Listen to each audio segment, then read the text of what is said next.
About 60% of the world refugee population lives in 10 countries. And they are in the global south. They are often in the poorest parts of these countries.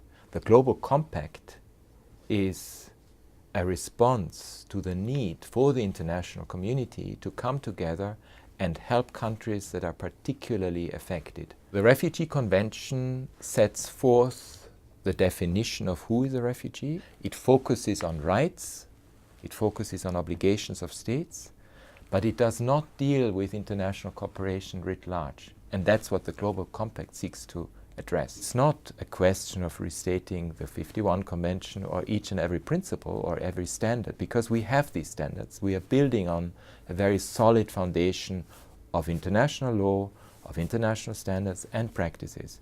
We want to go beyond what already exists and address a very specific gap, which is to define better international cooperation to share responsibilities.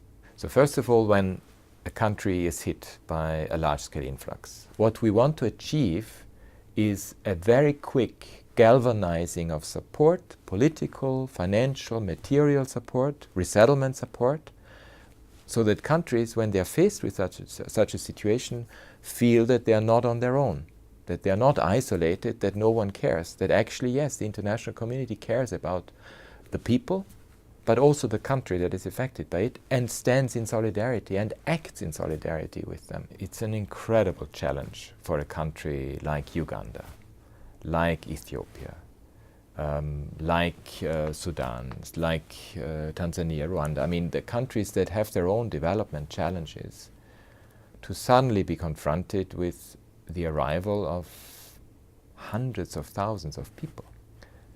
We have seen, particularly in Uganda, but also in other countries, that if they see this crisis as an opportunity and adapt their policies accordingly, that this can actually be, at the end of the day, an advantage. Meaning, if you say, okay, this is a remote part of a country, we have this influx of people,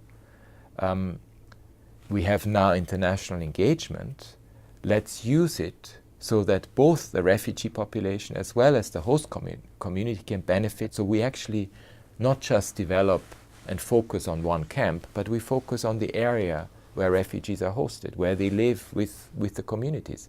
And we make sure that we build the infrastructure, we build the roads, the electricity grid, the water supplies that benefit both refugees but also the host communities. We build the livelihood opportunities that go along with that. Of course, you need investment, you need an initial strong, robust response, you need the support and the solidarity. So that's what is changing, if you like, in the approach. And that is a strong case to make to countries.